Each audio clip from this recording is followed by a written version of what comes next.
Hey, what's up? Welcome back to sa ating child. It's Boss TV. Alright, so tayo nagbabalik muli mga babayan at ngayon ay pag-usapan natin, no, ito pong mainit na balita na to mga babayan, no, na kung saan, no, nahuli na daw po ang nagtangka sa buhay ni Sergeant Gutesa mga babayan. Alam nyo, no, sino ba yung nag-post dito mga babayan? No? Literal, DDS, diba? Diba, mga kababayan? So, sila mismo, no, mga kababayan, sila mismo gumagawa ng sarili nilang kwento dahil ito po, nakikita natin sa social media, no, talagang kumakalat, halos sabay-sabay sila. Diba? Ganyan sila umatake, mga kababayan, no? Ganyan sila magpakalat, no, ng isang naratibo, no, na kung saan, no, alam mo, para silang nag-uusap-usap ito yung naratibo natin sabay-sabay natin ilalabas yan. Diba?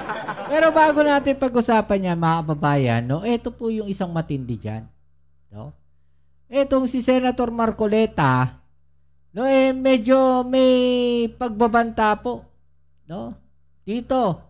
Kaya Attorney Espera, mga kababayan. No, tila may babala po siyang matindi, mga kababayan. No? Kasi nga, itinanggi, no, netong si Attorney Espera na siya mismo yung pumirma doon po sa affidavit, no, affidavit ni Gutesa. 'Di ba? Na sinabi naman, no, ng korte na yung affidavit nga po ni Gutesa ay peki po, yung pirma. Okay? So, kasi yun yung pinangangalandakan nila, mga kababayan Diba? Yun yung sinasabi nila. No, na ito pong pirma na to, paano mapepeke? Diba? Ibig ba sabihin, yung sekretary nila, yun ang pumirma dyan? Diba? So, kung yung sekretary ang pumirma, bakit hindi ninyo ipatawag yung sekretary? Para magkaalaman. No, mga babayan. So, panoorin natin to isang balita na to na kung saan grabe, no? Meron pong babala itong si Marcoleta dahil sinasabi nga po niya na posibleng managot daw ang abogado na nagnotaryo sa testimonya ni Gutesa. Diba? Ayon kay Marcoleta, matapos payagang may ibang pumirma sa dokumento, iniimbestigahan kung may paglabag sa tamang proseso ng notaryo. Simple lang yan, mga babayan. No? Paano kung hindi pumiyok itong si Attorney Espera? Diba? Di walang problema. Lusot. Lusot na. Hindi naman pumiyok yung abogado ng notaryo notary public kaso pumiyok, mga kababayan.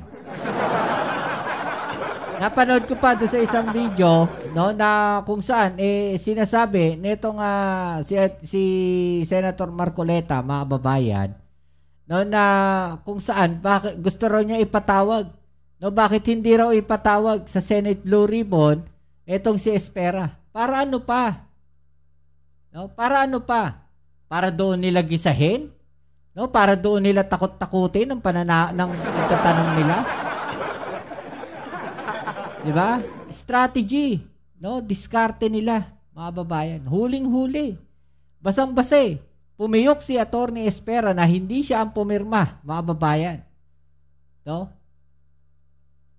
Nagsalita na rin yung korte.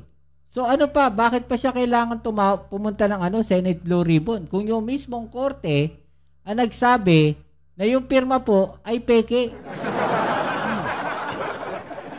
Panoorin muna natin to, mga babayan, Ang pakay ko ay yung matukoy natin kung pirma niya. Sa aking palagay, hindi niya pirma yan. Ayan, opo. Pero meron siya mismo umamin, mga kababayan.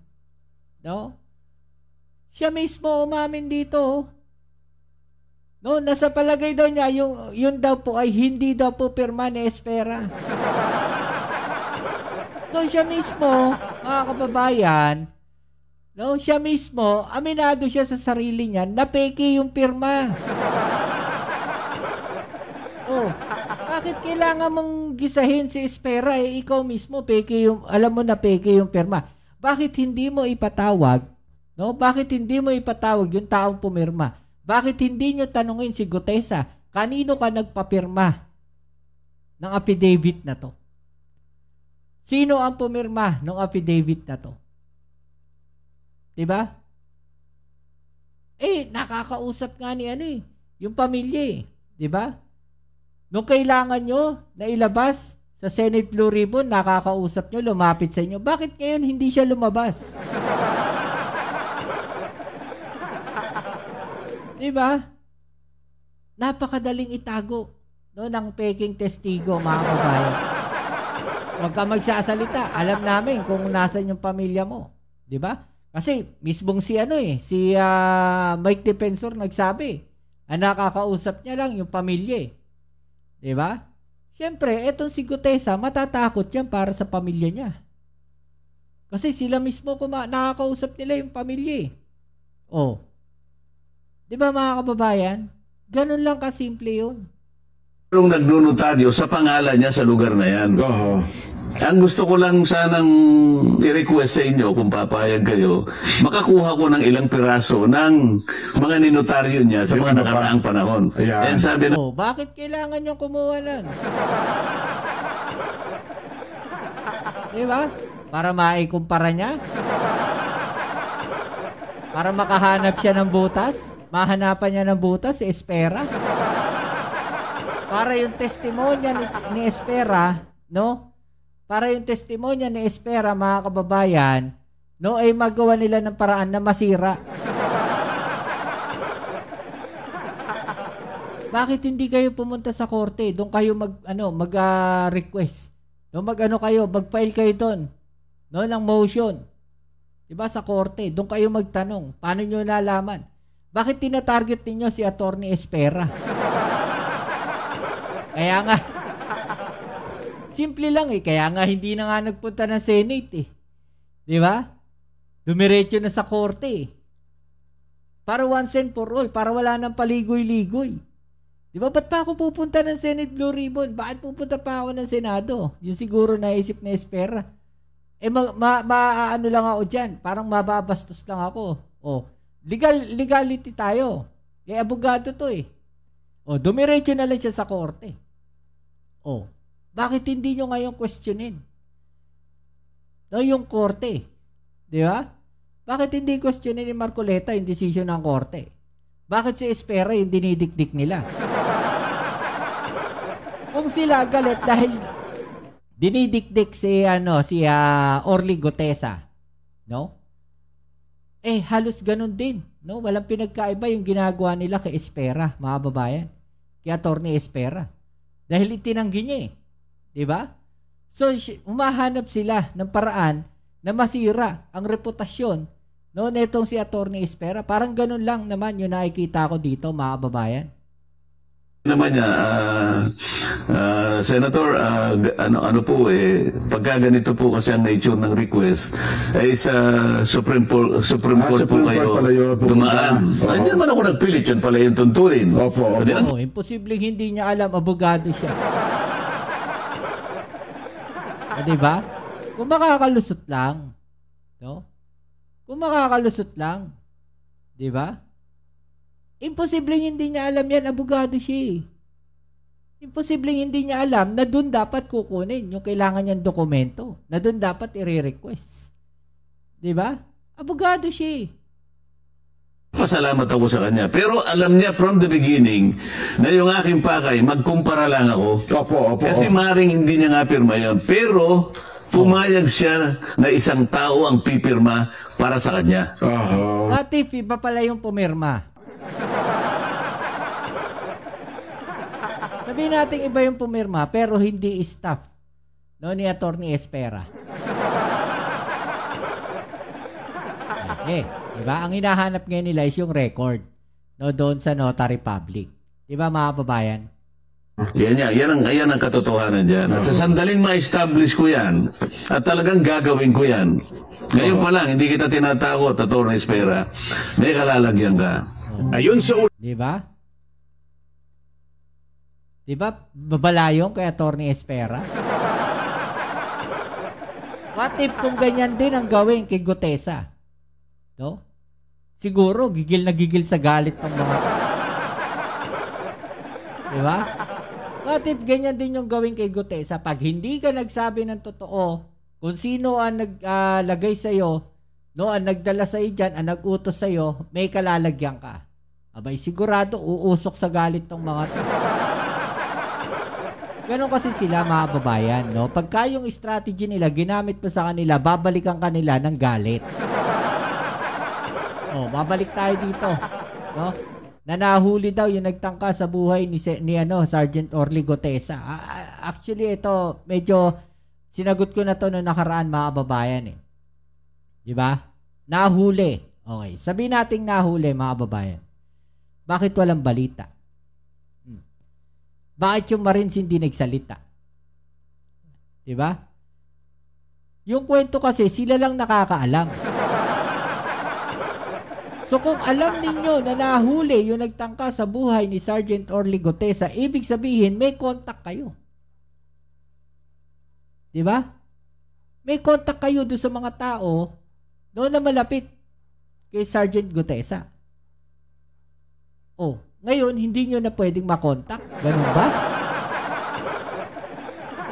Nakakapagtaka lang, mga babayan. Nakakapagtaka lang na kapag may mga kwento sila o may mga balita silang ilalabas tungkol sa pagtatangka sa buhay ni Sergeant Orly Gutesa, di ba? Nalalaman nila.